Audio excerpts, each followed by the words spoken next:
Hi everyone, welcome to Tally 5451 తెలుగులో. మన ఈ వీడియోలో టాలీకి కావాల్సిన బేసిక్ అకౌంటెన్సీ కోసం మనం తెలుసుకుందాం. సో వీడియో చూసిన తర్వాత లైక్ చేయండి, సబ్స్క్రైబ్ చేయండి. ఇకపోతే వీడియోలోకి వెళ్ళిపోతే, first of all, what is commerce? వాణిజ్యము లేదా వ్యాపారము అంటే ఏంటి? ఈ యొక్క వ్యాపారం అనేది రెండు లేదా అంతకంటే ఎక్కువ సంస్థల మధ్య వస్తువులు మరియు సేవల మార్పిడిగా మనం చెప్పుకోవచ్చు.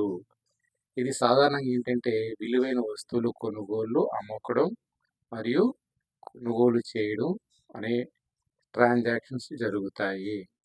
ఈ యొక్క వ్యాపారం అనేది రెండు మూడు వ్యాపార సంస్థల మధ్య కానీ, వినియోగదారుల మధ్య కానీ, లేదా వ్యాపార సంస్థ మరియు వినియోగదారుల మధ్య జరుగుతుంది. సో వ్యాపారం అంటే ఏంటి? రెండు లేదా అంతకంటే ఎక్కువ సంస్థల మధ్య వస్తువులు మరియు సేవల మార్పిడి. ఇకపోతే వ్యాపారం జరిగిన తర్వాత ఆ వ్యాపార వ్యవహారాలని మనం అకౌంటింగ్ చేయాలి. అంటే ఇప్పుడు అకౌంటింగ్ అంటే ఏంటి? అకౌంటింగ్ అనేది వ్యాపారానికి సంబంధించిన ఆర్థిక లావాదేవీలను రికార్డు చేసే ప్రక్రియ. సింపుల్.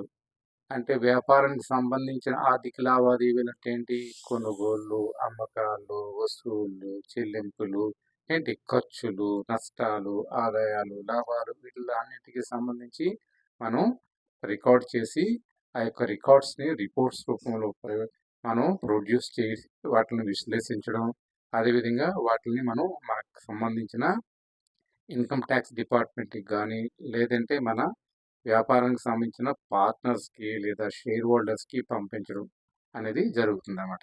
ఇంకొక అబ్రివేషన్ తీసుకుంటే, అకౌంటింగ్ అనేది ఆర్థిక లావాదేవీలను రికార్డు చేయడం, అదేవిధంగా వర్గీకరించడం అంటే సెపరేట్ చేయడం దేనికది, అదేవిధంగా సంగ్రహించడం అనే ప్రక్రియ. ఇది మీ సంస్థ యొక్క ఆర్థిక ఆరోగ్యం అంటే ఫైనాన్షియల్ స్టేటస్ హెల్దీగా ఉందా, అన్‌హెల్దీగా ఉందా అనేది మనకి తెలియజేస్తుంది. అంటే లాభంలో ఉందా, నష్టంలో ఉందా. అదేవిధంగా మన యొక్క వ్యాపార సంస్థలోని వనరులు యొక్క నిర్వహణకు సంక్రమంగా జరుగుతుందా లేదా, లేదంటే ఒక స్ట్రాటజిక్ ప్లాన్లో మనం వాటిని ఏ విధంగా ఉపయోగించుకోవచ్చు అనే విషయాలు మనకి ఈ అకౌంటింగ్ ప్రక్రియ అనేది తెలియజేస్తుంది. ఇకపోతే ఈ అకౌంటింగ్లో కొన్ని బ్రాంచెస్ ఉన్నాయి. ఆ బ్రాంచెస్ ఏంటంటే, ఒకటి ఫైనాన్షియల్ అకౌంటింగ్ అంటే ఇదేంటి?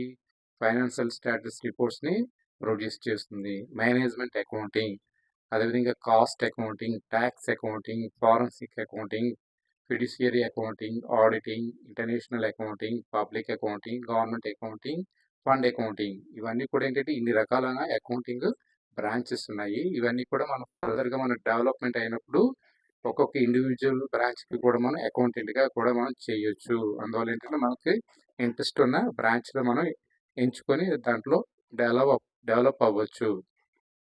ఇకపోతే ఈ ప్రతి సంస్థలో అకౌంటింగ్ అనేది కంపల్సరీ. ఈ అకౌంటింగ్లో కొన్ని టర్మ్స్ అనేవి కామన్గా యూజ్ చేసే టర్మ్స్ ఉంటాయి. అవి ఏంటంటే, ఫస్ట్ ఆఫ్ ఆల్ ట్రాన్సాక్షన్స్ అంటే ఒక వ్యాపారంలో జరిగే ఆర్థిక లావాదేవీలు, కొనుగోళ్ళు, కొనుగోళ్ళు వాపసులు, దాన్ని డెబిట్ నోట్ అంటాం. సెండ్రీ క్రెడిటార్స్ అంటే వెండర్స్ అంటే రుణదాతలు, సేల్స్ అమ్మకాలు, అమ్మకాల వాపసులు అంటే సేల్స్ రిటర్న్స్, సండ్రీ డెటార్స్ అంటే కస్టమర్స్ అంటే రుణగ్రస్తులు. అదేవిధంగా revenue, sales expenses, income, revenue expenses, gain, loss, profit, drawings, capital, assets, liabilities, stock or inventory, goods, receivables. దీంట్లో మనం ఆల్ రిసీవబుల్స్ మనం తీసుకోవచ్చు. Payables, all payables. Bills receivable అంటే ఓన్లీ అమ్మకాలు, కొనుగోలుకు సంబంధించిన అనమాట.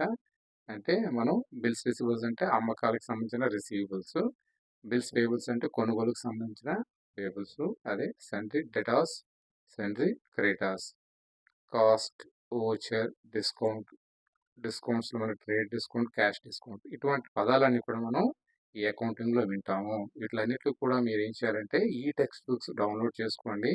జస్ట్ వెబ్సైట్కి వెళ్ళి download intermediate text books AP or Telangana TS కొట్టి, అది ఇంటర్మీడియట్ తరకు first year, second year commerce and accountancy అని ఉంటుంది. అది తెలుగు మీడియం, ఇంగ్లీష్ మీడియం కూడా ఉంటుంది. అది డౌన్లోడ్ చేసుకోండి. ఇది థియరిటికల్‌గా టోటల్‌గా మీరు అన్నీ చదువుకోండి. ఇకపోతే సంస్థలో అసెట్స్ ఆస్తులని ఏటంటారు? ఆస్తుల వల్ల ఫిక్స్డ్ అసెట్స్, కరెంట్ అసెట్స్ అన్నట్టు ఫిక్స్డ్ అసెట్స్‌కి ఉదాహరణ ఏంటంటే land, buildings, plant and machinery, equipments, furniture and fixtures and others.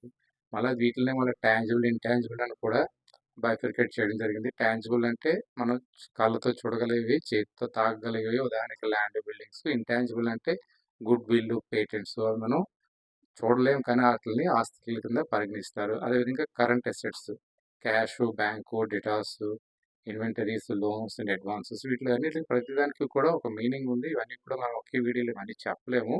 ఎందుకంటే బేసిక్ టర్మినాలజీ మాత్రం మీకు చెప్తున్నాను. ఇవన్నీ కూడా మీరు టెక్స్ట్ బుక్ డౌన్లోడ్ చేసుకొని మీరు చదవండి దయచేసి.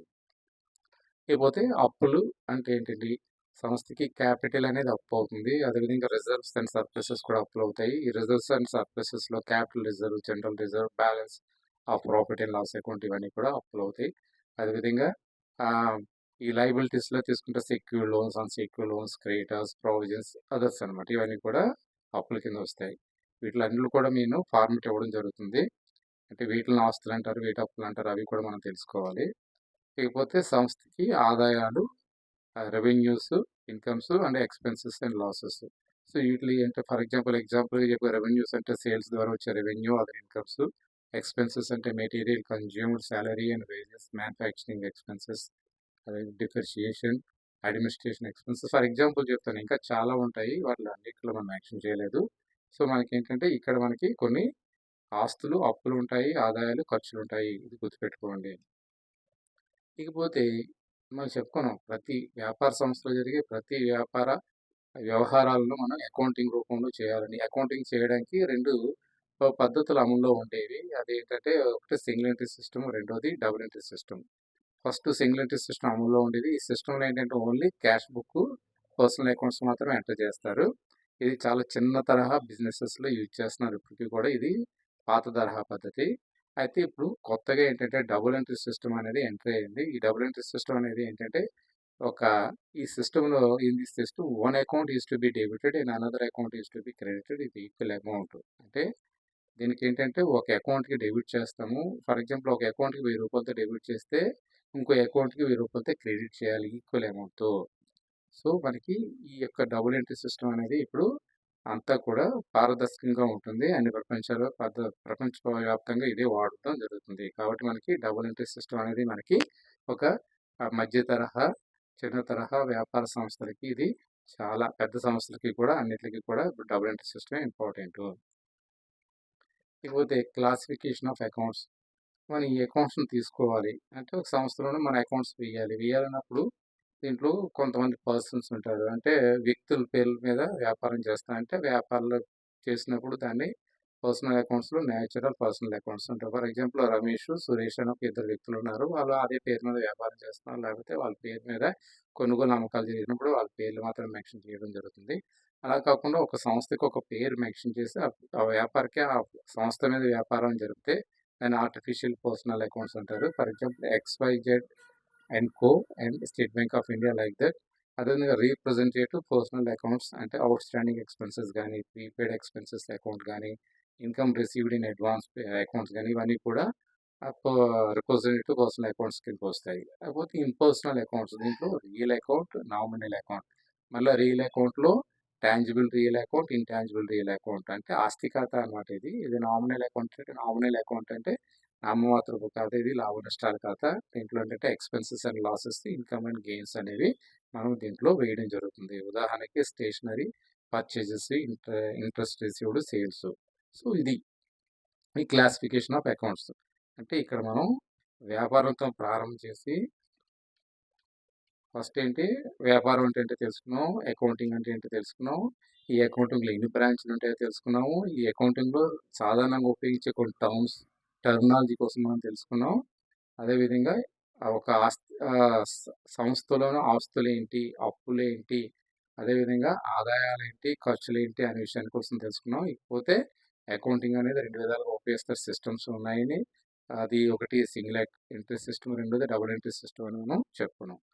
ఇకపోతే ఈ క్లాసిఫికేషన్ అకౌంట్స్ అనేది చాలా ఇంపార్టెంట్. మనం డబుల్ ఎంట్రీ సిస్టమ్‌లోకి వెళ్ళే ముందు ఈ యొక్క క్లాసిఫికేషన్ అకౌంట్స్ అనేది ఒకసారి మళ్ళీ బాగా ప్రిపేర్ అవ్వండి. దీంట్లో personal accounts, real account, nominal account ఈ మూడిట్ల మీద డిపెండ్ చేసుకుని డబుల్ ఎంట్రీ సిస్టంలోను జర్నల్స్, ఓచరీస్ ఎంట్రీస్ అనేవి జరుగుతాయి.